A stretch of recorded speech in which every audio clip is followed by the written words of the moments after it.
Boa tarde, amigos. Estamos abrindo mais um preliminar à imagem do futebol, ainda nesse clima de pré-clássico Grenal, e será assim até a próxima quarta-feira, com os dois enfrentamentos, o primeiro na Arena, o segundo no Beira-Rio. E quantas informações nós temos na manhã de hoje, quantas dúvidas para o clássico Grenal nós temos nessa antivéspera do clássico. Vamos começar com o lado do Grêmio, o lado do mandante. O Renato, agora há pouco em entrevista coletiva, reclamou da situação da Arena. Ele deu uma letra: olha, essa situação da Arena, quanta confusão já teve com relação a isso.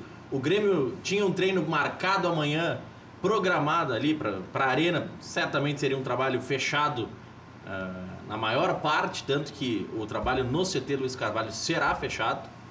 Mas o Renato falando: nós tivemos que tirar o treinamento da Arena para garantir que o estádio esteja bem pro clássico Grenal. Ou seja, ele está reclamando do gramado, está dizendo que o show da Katy Perry, que foi realizado na quarta-feira, prejudicou o gramado e prejudicou a preparação do Grêmio pro clássico Grenal. Ainda fez uma figura, o cara José Amarante, conselheiro do Internacional, que trabalhou na vice-presidência de administração do clube, na segunda gestão do presidente Giovanni Luiz, disse o seguinte: eu não estava aqui na época, eu não assinei esse contrato, então eu não tenho muito o que falar sobre isso. Ele tá na bronca com a Arena, tá na bronca com o negócio que fez o Grêmio e com a relação. Pelo visto, a relação não tá tão boa pro Renato sair assim reclamando: ah, não, eu não vou conseguir treinar o meu time porque o gramado tá ruim, porque teve o show.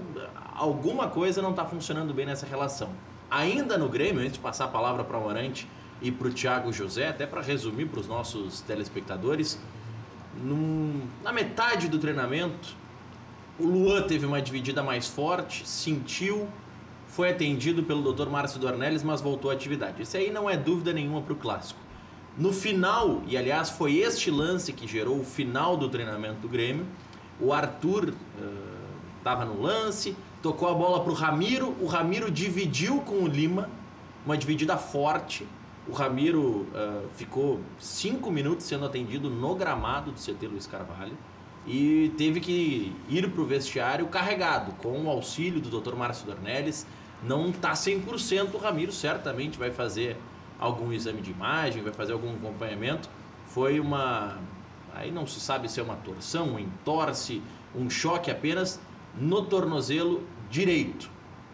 Do outro lado, lá no Beira-Rio, no CT Parque Gigante, teve a situação do Klaus, zagueiro que também numa dividida sentiu. E esses são, meu caro Amarante, Thiago José, os dois primeiros mistérios mais contundentes do clássico. Boa tarde, Amarante. Boa tarde, Thiago, aos nossos telespectadores. Mas antes de iniciar qualquer fala, eu queria dar meus parabéns para a torcida Chavante pela conquista da classificação no campeonato na primeira fase, onde o Klemer, o ídolo colorado, está lá conduzindo a equipe de Chavante, e o nosso companheiro Chavante aqui da técnica, o Lund, Mário Lund, está de parabéns. Quero dar um abraço para ele. Ele estava reclamando segunda-feira, estava de férias e reclamando nas redes sociais que a gente só estava falando do Grenal, como se desse para falar de outra coisa. Não, eu acho que ele tem razão. A gente tem que... É o Campeonato Gaúcho, a gente tem que falar de todas as equipes. E o Chavante conseguiu um feito inédito, porque na frente dos dois maiores clubes de futebol do estado, estava lá o Chavante, na frente do Caxias, na frente de Juventude. Quer dizer, tem que valorizar muito e tem que dar parabéns. Será que o Klemer no Grenal torce pro Grêmio passar, ou para não fazer, pelo menos para não fazer final com o Inter? Porque ele perde meio time se o Inter jogar a final com o Chavante. O Klemer, eu tenho certeza que ele torce pro Internacional independentemente de qualquer coisa. A raiz dele no Inter é muito forte, ele não vai... Mas a diretoria do Chavante vai ter que... Bom, aí é outro problema, aí não foge do Klemer. O Klemer vai torcer pro Internacional, tenho certeza. Em relação às falas do Renato, elas são verdadeiras, porque nós temos algumas dificuldades que as empresas que administram essa parte, tanto no Inter quanto no Grêmio, nós temos obrigação contratuais de ter eventos de shows. E quando o show é usado a metade do gramado, significa que o palco é colocado exatamente no centro do gramado. E a gente sabe, e em relação ao Internacional tenho certeza absoluta do que eu vou dizer, em relação ao estádio do Grêmio eu tenho não vou dizer tão firme. Tem uma noção. Tá? Mas quando o palco é feito em cima do gramado, exatamente no meio do gramado, ele estraga, ele judia muito, porque ali não foi uma área apropriadamente construída para que se faça ali o evento. Normalmente... Ano passado foi no show do Paul McCartney, que ficou um lado do gramado do Beira-Rio, uma mancha aconteceu diferente. a mesma coisa. O que a gente diz com isso, tá? O palco tem que ser, no caso do Internacional, tem que ser no portão 7. Não existe um outro portão que possa se formar o palco, tem que ser ali. Quando se coloca no meio do gramado, sempre dá problema. Falta para a gente entender um pouco disso, que há um contrato, realmente há um contrato com as empresas em relação a isso, que tanto da construção da arena quanto na reinauguração, na reforma do Beira-Rio, tá? Tem um contrato, tem que cumprir o contrato. O que as gestões têm que ser é cuidar muito bem esses fatos. E essa história do meio gramado, não pode mais acontecer. Tem que dizer, não se aceita. No caso da arena, por óbvio, como é mais próxima a linha de fundo do gramado, ali da meta, não tem como montar um palco fora do gramado. No caso do Beira-Rio, que tem ali aquela área um pouco maior atrás das metas, até tem como, tanto que tem um anfiteatro Beira-Rio, que ele tem um palco que fica inteiro fora do gramado. Na arena não tem como. Que ali, tu diz assim, no Beira-Rio foi construído exatamente para isso. E na arena eu não tenho certeza disso, mas eu sei que todas as vezes que fazem meio gramado, meio estádio, acontece isso. Aqui acontece no estádio do Palmeiras em São Paulo. Então a gente nota que tem uma dificuldade, e é uma dificuldade de formar ali no meio uma forma mais consistente de que a grama não venha a ser machucada. Mas boa tarde, Maurício, Amarante, telespectadores. Na verdade, vai fazer o quê? Hoje, para você construir um estádio, uma arena multiuso, moderno, você precisa prever que hajam ali outros eventos. Então, no caso desse de quarta-feira, foi um evento um pouco menor, ou seja, talvez um artista não encheu o estádio, por isso o palco foi posto no meio. Quando o artista enche o estádio, então aí você tem o palco, como é o caso do Beira-Rio, por exemplo. Sim, quando é um artista grande. Eu mesmo estive num show lá do Guns N' Roses no Beira-Rio e o palco ficava lá atrás do gol, vamos dizer, então não prejudicando tanto o gramado. Agora não adianta, essa reclamação do Renato para mim soa um pouco mimimi, sabe? Tudo bem, o gramado... Isso está em contrato, mesmo que ele tivesse, ele diz, eu não estava aqui. Você acha que o Renato ia ter poder para dizer não vai sair o estádio porque eu não quero dividir, não existe mais isso. O que os clubes, tanto internacional como o Grêmio, precisam é buscar tecnologia. O Clube Atlético Paranaense também tem um estádio que recebe shows e botou uma grama artificial que, com os estudos da FIFA, é uma grama que se assemelha muito à grama natural. Eu sei que é um pouco de tabu aqui na província de São Pedro. A Arena Fonte Nova vai colocar no final do ano, né? Inclusive para a próxima temporada. Inclusive tem uma grama que é um pouco misturada, então a gente precisa correr atrás de tecnologia, porque infelizmente ou felizmente, para pagar estádio novo tem que ter show. Então me parece um pouco de mimimi. Eu sei que ele está na dele e tal, mas essa história de não estava aqui, não assinei o contrato, isso para mim soa mimimi. Sabe? Apesar de que assim, Thiago, Amarante, salvo engano, é um dado da Abril, que é a parceira do Internacional.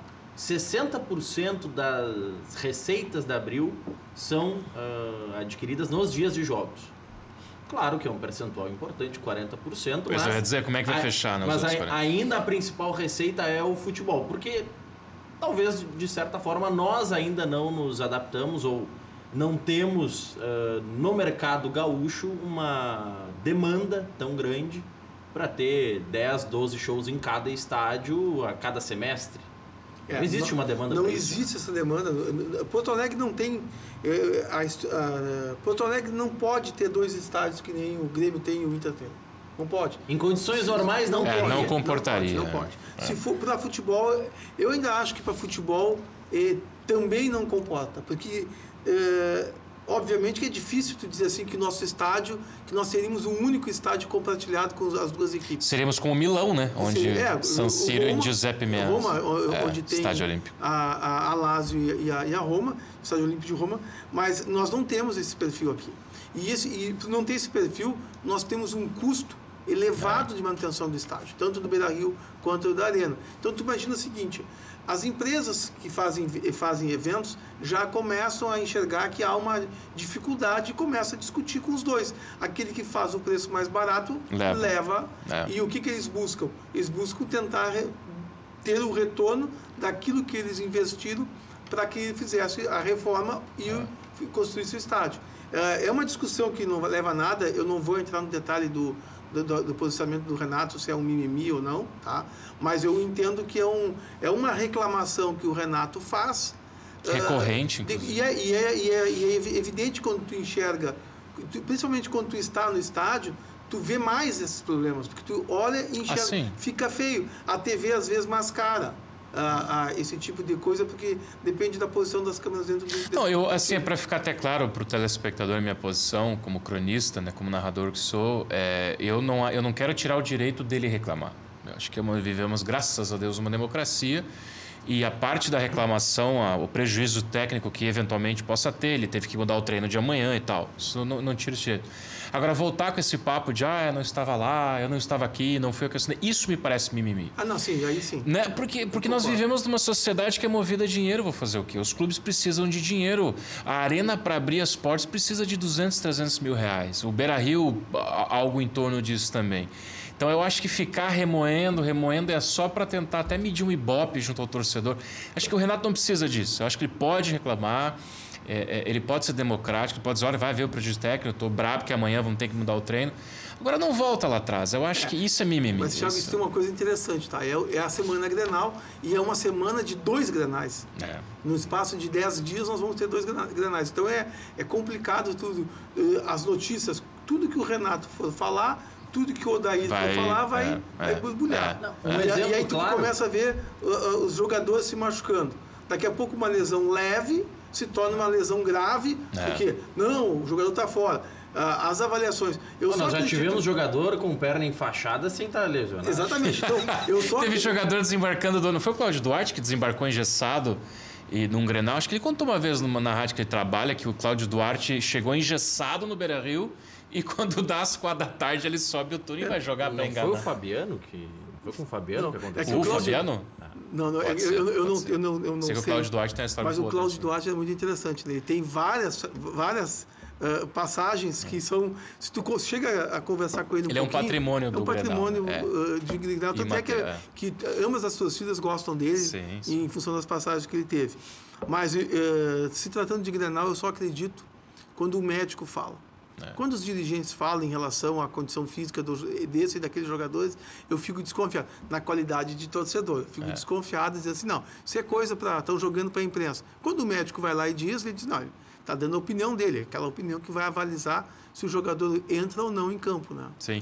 Essa lesão do Ramiro, Maurício... E tem mais uma, até que a imprensa não deu tanta atenção, porque, claro que os casos do Klaus e do Ramiro dominam, porque foram lances fortes nos treinamentos, mas eu até estava conferindo aqui no Twitter da Rádio Grenal, no @RDGrenal, a informação que foi divulgada pela Rádio Grenal um pouco antes do meio-dia é que o Edenilson também não trabalhou e também é dúvida para o Clássico. Aí começa a ter prejuízo. Klaus e Edenilson começa o Internacional a ter prejuízo. O Edenilson? A informação que a Rádio Grenal postou também no seu Twitter, que ele não treinou hoje e como em semana Grenal não se explica nada, daqui a pouco ele não treinou porque está sendo preservado. Não, o Edenilson teve 2 passagens interessantes. Ele teve no Grenal, onde ele jogou espetacularmente bem. O segundo tempo todos foram bem, mas não vou falar do primeiro. Tá? Ele teve um jogo agora que você anota, onde ele foi extremamente voluntarioso no jogo, ele pode estar com um desgaste físico. Eu também não acredito que que não, como os departamentos médicos não divulgam nenhum boletim em semana Grenal, o Renato, por exemplo, se nós pegarmos casos recentes, o Renato chegava e o Amarante teve uma lesão no treino. Não, pela minha experiência. O caso do Luan, eu vi que o Luan não estava bem, já pedi para ele fazer um exame de imagem e está fora por não sei quanto tempo, porque é a minha experiência no futebol. Agora com a lesão do Ramiro, que foi muito mais forte do que aquela situação do Luan, ele chega e diz, não, são 26 concentrados, o Ramiro está entre os concentrados, próxima pergunta. Os repórteres falaram que consultaram os repórteres Cinegrafistas, eu vou simplificar. É repórter cinematográfico, apesar de não ser cinema, né? E diz que a imagem é muito forte. A dúvida, eu não sou médico, longe disso, mas a dúvida, do pouco de experiência que a gente tem é a seguinte: se foi pancada, ele joga. Mesmo que tiver inchado, dolorido, passa uma pomada, um gelinho, enfaixa e vai pro jogo. Agora, se não foi pancada, mas foi uma torção, foi uma lesão ligamentar, uma torção, virou pé, aí tá fora, aí pode esquecer. Então, resta saber se foi aquela pancada que deixa muito dolorido, mas que até a hora do jogo dá para botar um gelolzinho lá e vai. Agora, a do Klaus me parece também foi uma dividida, mas ele voltou a treinar, então me parece que a do Klaus foi mesmo uma pancada. Mas o Klaus, ele tem uma dividida, e ele volta a jogar. Atendido, volta pro treinamento, fica 5 minutos e sai. Por isso mas acho aí que a do resguardo, Klaus... né? Daqui a pouco é resguardo, ou é como disse o Odair, não, às vezes... O Odair usou um exemplo dele de quando ele foi pra Europa, que aí ele participou num treinamento, acabou inchando o joelho depois, porque aí tava com adrenalina. Não, com o Klaus temos que ver se não vai inchar depois, como é que vai ser a evolução, tem que esfriar o corpo. Também para criar um mistério pro clássico. Não, e criar discussão. Quem entra? Thales ou Moledo? Não, Moledo. Aí começa. Tu tá respondendo por ti. Não, eu tô respondendo pelo que ele tá fazendo na equipe. Mas eu tenho uma certa dificuldade de aceitar o Moledo nesse Grenal. Mas num Grenal, eu tenho num Grenal, Amarante, tu coloca um jovem da base ou tu coloca o experiente que veio para ser solução? Aí que tá o problema. O Filipão botou o Wallace há 3 anos. Depende do treinador. Como eu acredito no Odair, ele não vai escalar por salário. Não é que o jogador ganha mais porque veio de fora que vai entrar. O que ele tem feito? Ele já viu várias vezes o Thales jogando, a condição física do Thales, a presença dele na zaga. Olha, eu não faria uma experiência de botar o Moledo no Grenal. Fosse qualquer outro jogo, qualquer outro confronto, eu concordo que o Thales jogaria, mas no Grenal... Olha, com o que vale o Grenal pro Odair, porque assim, a imprensa adora o Odair, a torcida adora o Odair, mas a gente sabe que o próprio Odair está se cobrando porque é um momento de provação dele como técnico. Qual foi a premissa da vinda do Odair? Fazer o elo das categorias de base com jovens atletas que pudessem sentir à vontade com um treinador que não é medalhão e tal. Bom, se chega num jogo e você tem... o menino está melhor. Essa é a premissa oficial, quer dizer... Eu não sei se é oficial, ela é não verbal talvez, mas é uma premissa... Eu vou concordar com isso. Essa premissa é oficial. Foi dessa forma que o Roberto Melo disse que o Odair estaria sendo técnico do Inter, sendo confirmado. E o que a gente tem visto? O Odair está colocando os jogadores. Os jogos difíceis que nós tivemos no interior, estava lá a dupla de área. Era o Thales e era o Danilo. O Danilo. Tá? Então, por que tu vai mudar isso? O Moledo jogou contra o São Paulo de Rio Grande. Cianorte, quarta-feira. Contra o Cianorte, mas ele jogou também contra o Cruzeiro de Porto Alegre. Jogou contra o Cruzeiro. E vou dizer assim, eu vou dizer, com toda a experiência que o Moledo tem, nós precisamos ter um jogador mais inteiro para o Grenal. Olha, o Grenal, eu vou dizer, no jogo do Cianorte, eu gostei do Moledo. Considerando toda a recuperação dele, eu gostei da forma como ele jogou. Mas não para ser o substituto do mas Klaus. Não dá para. Eu acho que não é parâmetro. Também gostei do jogo que fez o Moledo, mas eu acho Qual que deles? Não, esse último agora. Eu acho que ele foi bem. Mas não dá para comparar o ataque do Cianorte com Everton, Alisson, Luan, que voltou a gastar a bola, o próprio Jael. O Jael até mais corpo com corpo eles se entendem ali. Mas um Arthur que eventualmente possa entrar no lugar de um Ramiro lesionado, empurrando o Jailson um pouco mais para frente. Eu acho que o Moledo ainda não está bem embocado. Ele ainda está precisando, ele não entrou ainda no ritmo do futebol de alta competição, ao menos no Brasil. Eu botaria o Thales, até porque é um jogo fora de casa. Né? Fosse um jogo no Beira-Rio, tudo bem. O Moledo é conhecido da torcida. Eu acho que fora de casa, e ainda mais se vai que dá a zebra de não jogar o Edenilson. Né? Aí você fica com a entrada da área desprotegida e ainda vai botar o Moledo que está fora de ritmo. Eu acho temerário. Olha aqui, só para a gente atualizar, até porque é uma informação recente que o Grêmio posta nas suas redes sociais, mas que influencia também para a torcida colorada. A partir das 11 da manhã no domingo, inicia a concentração da torcida mista ali no DC Navegantes. É bem fácil de chegar quem vai pela Voluntários em direção à arena. Ali no DC Navegantes, o pessoal pode estacionar o carro. ali a concentração da zona mista. Serão 3 saídas de ônibus da torcida mista para o estádio. 1h, 1h30 e 2h. É bom a gente repassar esse tipo de informação, porque são 3 saídas, e a terceira saída, teoricamente a última, pelo menos na projeção inicial, é 2 horas antes do jogo.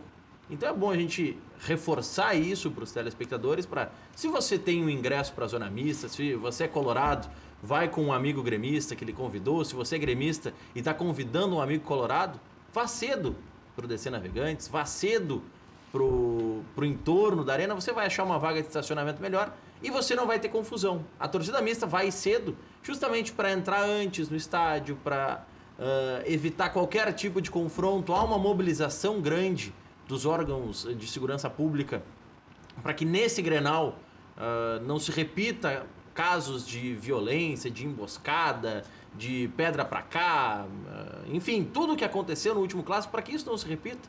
Então o pedido que os órgãos de segurança pública fazem é que os torcedores que estarão na torcida mista se dirijam cedo ao DC Navegantes, a concentração a partir das 11 da manhã, então tem tempo, dá para fazer um churrasquinho por lá, tá tudo certo. Lembrando que não há caso de problemas em torcida mista desde que isso aconteceu no Grenal. É importante, eu sei que acho que aí os casos de violência foram nos encontro da torcida exclusiva adversária, deixa eu só entender na uma recepção coisa. E tudo mais. O trajeto da torcida mista se dá do DC Navegantes ao estádio de ônibus. De ônibus. De ônibus. Quer dizer, não vai haver colorados circulando no entorno da arena. Sozinho, aparentemente. Não. Porque qual é a essência? O deslocamento da torcida, normalmente, Amarante, aí o Inter certamente vai divulgar daqui a pouco. Habitualmente, o Inter concentra a sua torcida no Beira-Rio e leva de ônibus. A torcida que vai ocupar o espaço destinado à torcida do Inter é assim. Não. Agora, a torcida mista, a essência da torcida mista é aquela circulação harmônica que ocorreu no Beira-Rio. No Beira-Rio ocorreu isso. Tu via nos arredores do Beira-Rio um colorado e um gremista caminhando junto, indo para a torcida mista. Nós temos que avaliar bem isso. A forma como a torcida do Internacional é tratada quando vai para a arena e a forma como a torcida do Grêmio vai para o Beira-Rio. Nós temos que fazer a diferença. Não dá para a gente ficar tapando o sol com peneira. A essência da torcida mista é que ela circule. Uma alegação que eu escutei foi que o que beneficia o Beira-Rio nesse caso seria o caminho do gol, que é uma avenida mais ampla, mais larga, não há uma entrada de torcidas organizadas por ali, enfim, isso uma vez eu escutei, e que a arena, por estar encaixotada no Rio ali, teria essa dificuldade dos torcedores, da torcida mista, há um cruzamento com algumas organizadas, mas eu concordo com o senhor, eu acho que tem que ser isonômico, né? Ou seja, se você lá no Beira-Rio tem gremistas circulando, não é justo que colorados desembarquem na ponta da rampa e apenas subam. Aí é para inglês ver. Aí a torcida mista para inglês ver. Aí não é torcida mista, a torcida é condução igual da outra torcida. Mas aí existe um caso que é importante até pela geografia ali do entorno da arena. Quem vai à arena ou quem circula por aquela região fora de dia de jogo, sabe que ali naquela avenida em frente ao estádio tem sede de pelo menos uns 7, 8 movimentos políticos, tem sede de torcida organizada. Por isso, eu acho que há uma precaução com relação à torcida mista. Porque assim, os caras começam a se mamar ali às 9 horas da manhã, ou alguns já começam no sábado. E o pessoal para fazer churrasco e... É um kerb, né? O Grenal é um kerb. Então, assim, para evitar esse tipo de contato, porque para a arena existem 3 acessos. Você pode chegar pela Voluntários, 4 acessos. Você pode chegar pela Voluntários, tem a José Pedro Boécio, que é a avenida em frente ao estádio, né? Tem a J. Renner, tem a Frederico Mendes, que é paralela à J. Renner, e você pode chegar lá pela Ernesto Neugbauer, quem vai de Canoas, por exemplo, e entra ali na rua da Estação Anchieta e chega ali no estádio. São esses 4 acessos que você falta tem o quinto acesso que eu não consigo entender por que não se usa a freeway. Tem um quinto acesso que é a rodovia do Parque, só que em jogos grandes com certeza eles vão fechar. A própria Neugbauer, essa e a outra também são acessos, mas não dá para mostrar com grandes acessos. Grandes acessos no centro são a Voluntários e a J. Renner. É que a essência da harmonia não se tem. O tratamento para a torcida do Inter... Mas já não está bom o convívio no estádio? Nunca nunca o tratamento da torcida do Inter é igual à torcida do Grêmio. Nunca. Sempre sempre acontece alguma coisa e a torcida do Inter sempre sofre. Eu não quero fazer uma polêmica, só estou deixando bem claro uma coisa. O que aconteceu no último Grenal foi exatamente o seguinte: faltou organização. Faltou organização de fazer com que a torcida do Grêmio chegasse, porque a torcida mista, quando vai para o Beira-Rio, não há problema nenhum. Há circulação tranquila. Agora, sabe o que o torcedor do Inter está assinando?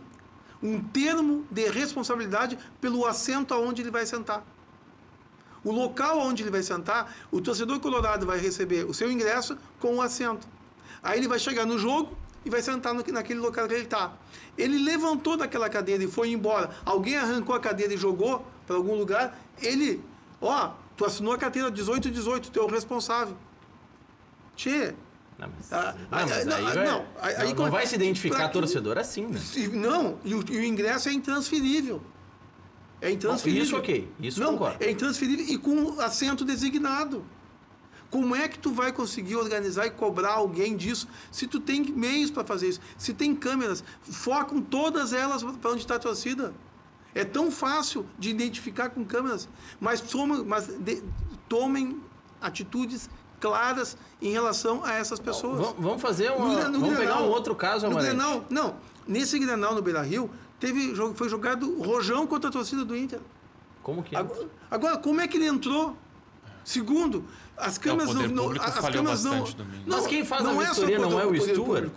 Quem falhou nisso foi ambos. Foi o Grêmio, foi o Inter, foi o Poder Público. Mas a revista quem faz é o policial, né? Mas acontece o seguinte... Depende. Tem casos no acesso aos estádios, no acesso ao Beira-Rio, tem um Stuart também que faz. A revista não. Eles passam A revista ela é feita pelos Stuart. A Brigada Militar fica acompanhando a hora da revista. Mas nas torcidas organizadas, quem faz é o boy.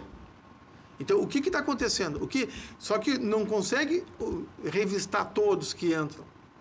Mas tem as câmeras, porque já sabe que é um Grenal, foca as câmeras para lá. Se tem uma, coloca 4, 5 focando. Não, e outra, Amarante, as torcidas organizadas, elas já são identificadas com biometria. Na arena está dando uma confusão, porque estão reclamando que só identificam com biometria a arquibancada norte, que... Eu, particularmente, defendo que todo o estádio deveria ter biometria. Todo estádio com acesso, o sócio quer acessar, registra a biometria. Por que os órgãos de segurança pública, Grêmio e Inter, eu não sei quem que tem que integrar sistema, por que não criam um sistema que, o Amarante quer comprar um ingresso para ir pro Grenal? Beleza, vamos fazer o cadastro biométrico, vamos fazer uma fotinho dele para facilitar a identificação. Deu? Acabou? Não tem problema. Não é tão difícil. Tu vê como os tempos mudam, né? Como é que tu vai vender um ingresso para um jogo de futebol, tu vai fazer todo um processo de identificação. Não, mas aí o cadastro biométrico tu faz uma vez. Não, é que o sócio do Inter já há condições de ser feito isso.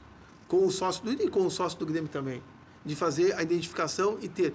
Isso tem uma vantagem muito grande em relação a outro aspecto, o aspecto financeiro. Se tu identificar o teu sócio por biometria, ninguém mais empresta a carteira. Não, mas aí, Amarante, eu defendo... E a associação, ela é pessoal intransferível. Mas a gente sabe que todo mundo empresta a carteira. Não, mas nesse caso, eu não vejo problema de se cadastrar 2, 3, 4 possíveis usuários para aquela cadeira. Quanto a isso, não há problema, mas que todos sejam identificados. Vou te dar um exemplo. Atlético Paranaense, que o Thiago José citou há pouco. No Atlético, aqui em Grêmio Inter, pelo menos teoricamente, o Amarante pode ter uma cadeira no nome dele. No Atlético, o Amarante pode ter 50 cadeiras no nome dele. E lá o estádio é todo com registro biométrico. Em cada cadeira, o Amarante pode indicar 2 pessoas que podem usar a biometria. Mas só... Por que não? Sobre essa reclamação da arquibancada norte, também não tem cordeirinho nessa história, né, Maurício? Assim... Não, tem torcedor de bem que está indo na arquibancada norte, concordo. Mas quando a gente fala em gestão pública, em poder público, em gestão de grandes massas, você não pode pegar um caso por um caso, tem que pensar no todo. Onde é que 90% dos incidentes de racismo, de briga, de problema na Arena do Grêmio acontecem aonde? Na arquibancada norte. Então, Mas acontece nos outros também. Não, mas a maior parte... Na arquibancada norte, onde fica geral. A geral, é que tem uma coisa assim... É que tu não pode discriminar. Se começar a dizer assim que as torcidas organizadas são culpadas de tudo... Não, não falei de tudo, mas a maior parte eu sei, tu não falaste de tudo, mas eu digo, os fatos acontecem onde estão as organizadas, a gente vai ver que quando se tem as torcidas... Vou dar um exemplo, juntas, o caso da Renatinha não tinha organizada, não era torcedor de organizado. Mas o caso da Renatinha, eu vou te dizer o seguinte, nenhum tipo de agressão é permitido. Nenhum tipo de agressão. E as medidas têm que ser tomadas para qualquer tipo dela. O caso da Renatinha não é ligado ao futebol, é ligado à sociedade. Mas no estádio, né? Quando nós estamos falando de medidas protetivas ao futebol. Né? O caso da Renatinha é lamentável porque acontece em qualquer lugar. Agora, ali é uma torcidas específica, há uma raiva geral das torcidas, tanto do Inter quanto do Grêmio, em relação à RBS. Eles têm uma dificuldade de entender que ela faz o trabalho dela. Exatamente. E quando o Inter sofre, a culpa é da RBS. Quando o Grêmio sofre, a culpa é da RBS. Mas duvido que se fosse o Lucianinho um homem, o cara ia fazer o que fez, tentar tomar a câmera da mão dela. Aí tem aquelas coisas que a gente tem que avaliar, tem que enxergar os fatos. Tá? Não, e só para não dizer que é só com essa emissora e só com o Grêmio e Inter, no interior teve problema com a Júlia Goulart também, que é da Rádio Galera. Isso. Então é problema contra a mulher. Em Criciúma, a Débora de Oliveira esteve aqui ontem e disse que já ouviu isso, inclusive, de mulheres em estádio. Sim. A maldade. Tu vê, tem e assim, várias... independente de se o ingresso custa R$10 ou R$1.000, mas isso aí assim, existe. É que quando a mulher começa a ter um espaço maior, começam os babacas a falarem mal. Então, aí tu vê, o entorno do Beira-Rio, que é o mais fácil de falar que eu conheço. Nós tivemos a Kelly Matos, depois veio a Renatinha, antes dela tinha a Duda Streb. A Duda voltou agora. Voltou. Então tu vê assim, e quem são essas mulheres? Expoentes no futebol. Expoentes como repórter, elas são expoentes. E a pessoa que pratica um ato de agressão ao fato daquela pessoa ser mulher, esse não tem discussão para fazer. Nenhuma. Essa pessoa não pode mais entrar no estádio. Só que eu sou daqueles que digo o seguinte, mesmo tendo essa opinião, a gente sempre tem que permitir que o outro lado fale. Claro. E não ficar massacrando em cima. Nesse sentido, até aproveitando esse ótimo gancho do Amarante, o Grêmio está de parabéns porque tem uma pessoa paga pelo clube que é o diretor de torcidas organizadas, ou seja, o relacionamento com torcidas organizadas. Me parece que é uma novidade até da gestão Romildo, eu acho que na anterior não havia. Não, o Thiago Floriano é uma novidade dessa gestão. E melhorou demais, eu preciso dizer isso também, né? Que, continuo com a minha opinião, a maior porcentagem de incidentes é na arquibancada norte, isso para mim é um fato, é só você puxar o cadastro. Por outro lado, o trabalho que o rapaz esse faz junto às organizadas diminuiu bastante, principalmente dentro do estádio, que o troço do Grêmio está tão feio que era dentro do estádio. Né? Não é, a gente costuma ver que nem agora nesse Grenal, com exceção do Rojão e tal, que aí despertou a fúria das cadeiras lá, mas a maior parte dos problemas tem sido fora do estádio. E no Grêmio estava acontecendo. Então, parabéns para o Grêmio que paga no seio internacional. Gostaria de reconhecer também se o Inter tem uma pessoa. Mas a partir do momento que o Inter, acho que na gestão passada tinha o André Flores que fazia essa intermediação, mas não sei se era remunerado, acho que não. No Internacional tem hoje, acho que ainda é o Ricardo.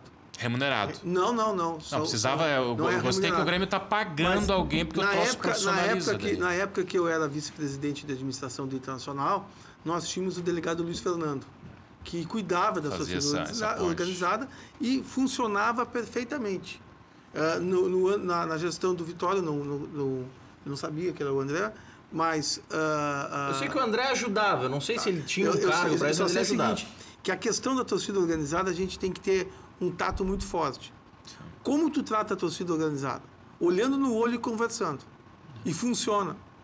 Falando a verdade, nunca mentindo. O grande problema das torcidas organizadas é quando as gestões mentem para os torcedores da organizada. Se tu diz uma coisa, olha, isso é possível, isso não é possível. Essa é a regra. Entender, está entendido. Eu não sei se eu tive sorte de, quando eu estava de vice-presidente, de ter o delegado Luiz Fernando junto. Porque foi assim, uma gestão extremamente tranquila que nós tivemos naquele período com ele.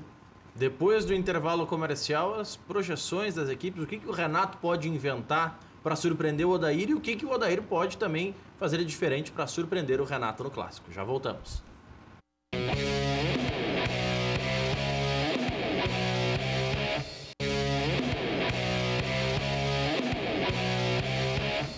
Uma e 36, após treinar normalmente durante a semana, o Léo Moura daqui a pouco pode surgir como opção no Clássico, pode ser uma novidade, não sei se na lateral na vaga do Madison ou até na vaga do Ramiro, que passa a ser uma dúvida, sofreu uma pancada forte no tornozelo direito, vai ser reavaliado, certamente é um dos mistérios pro Clássico.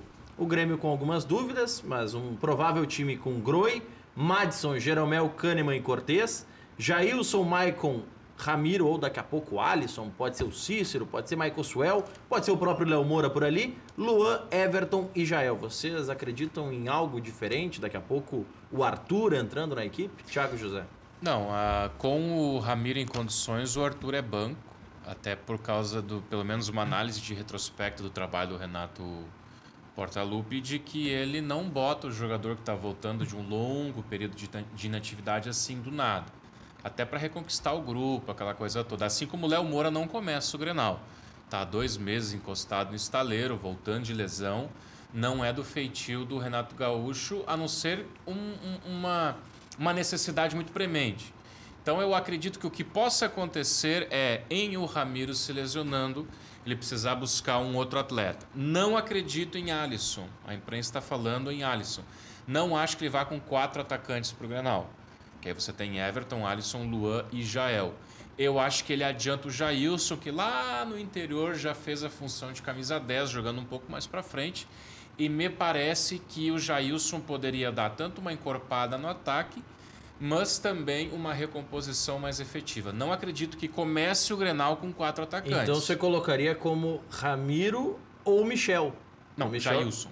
Não, mas o Jailson tá no time. O Jailson vai jogar. Mas não, Arthur. Arthur. Aí você colocaria como volantes. Porque ele hoje, inclusive, falou. E Maicon. Arthur e Maicon. Porque ele falou hoje, nesse ponto, o Renato é ousado. Ele falou: não, Arthur e Maicon jogam juntos, sim. Aí depois ele deu aquela desconversada. Mas eu acho que se não joga Ramiro, joga de primeiro o Maicon, o Arthur e aí o Jailson um pouco mais adiantado, mas ajudando a fazer um terceiro volante quando está sem a bola. Daqui a pouco até o próprio Michel, que eu falei, porque o Arthur, o grande problema para o Arthur é que ele jogou 15 minutos só contra o São Paulo de Rio Grande. Nada mais. Há quem diga que foi para o Barcelona ver que ele estava curado. É pouco para um jogador voltar num clássico Grenal com toda a carga que tem um clássico. Mas é um jogador que está sendo vendido por 30 milhões de euros. Mas eu acho que ele tem que ficar no banco. Não, mas aí tu deseja que ele fique no banco, né? Muito boa, Marante. Deseja que ele fique no banco, né? Claro. O Inter que tem um pepino na lateral direita, né? Ainda que tenha contratado o Fabiano, mas não jogou, né, na quarta-feira, eu confesso que eu não... Não, ele não estava inscrito ainda. Isso. Ele apareceu no bid só na quarta. Ele pode fazer a estreia no Grenal, disse que está pronto. Ele jogou contra o São Caetano, se não me engano. Ele vinha treinando a pré-temporada normal. O que eu acho que é a dúvida do Inter, né? Se põe o Edenilson, até o Amarante pode falar melhor, mas se põe o Edenilson de lateral, Gabriel Dias por dentro, ou deixa o Edenilson, que eu acho que ele rende mais como volante, já bota o Fabiano, que é um pouquinho mais experiente, né? Não sei. O Amarante vai responder sobre isso depois do intervalo. Nós já voltamos.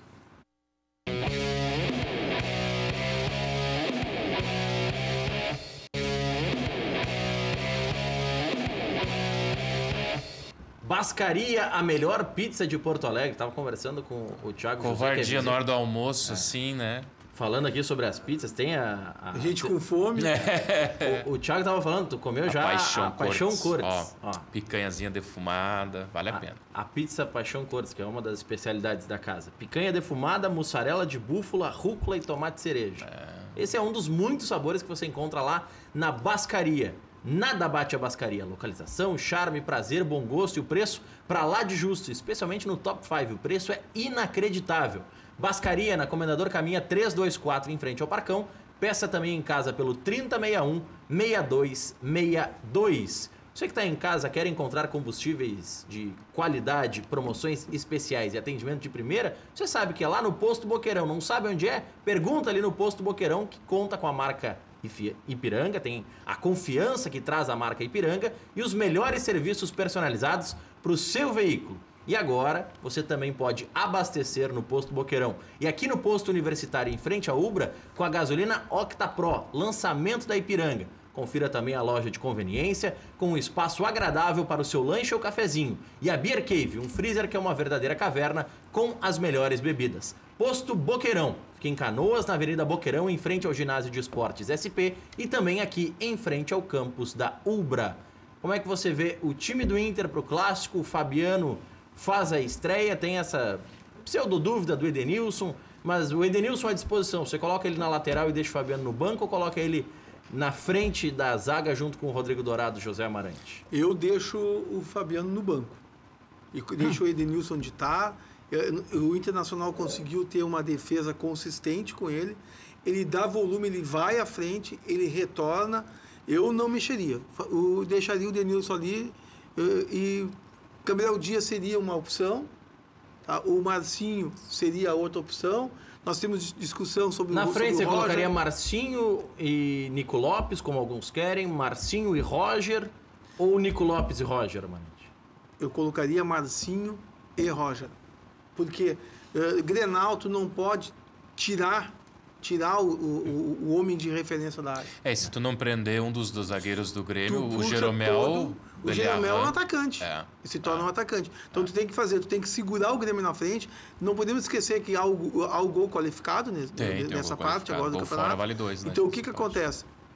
Se tu deixa o Roger lá, o Grêmio, ele vai iniciar com a obrigação de que, primeiro, não vai tomar gol. Segundo, vai buscar o gol. Por isso que eu acho que a tua colocação dos 4 na frente tá correto. O Grêmio não vai botar 4 atacantes. Tá? Então o Internacional precisa ter alguém lá que segure, não só segure os 2 zagueiros dele, como também o Marcinho incomode pelo lado direito com muito mais liberdade que ele tem. Ele está amadurecendo. Daqui a pouco, nesse Grenal agora, ele começa a ficar mais consciente de que ele tem que incomodar na linha de fundo. O Rossi não é opção. Não é opção. Nesse momento, de jeito nenhum. Só pro segundo tempo. Nem pro segundo tempo. Aí eu jogaria no segundo tempo o Nico. Dependendo do jogo, entra o Nico. Há quem diga que o Nico Lopes possa ser o titular no lugar do Marcinho por causa do chute a média distância, é mais definidor. E Grenal é aquela coisa. O Fernandinho no passado, no 2-2, fez um gol, achou um golzinho meio de enviesado, né? Estava até chovendo, eu narrei aquele jogo.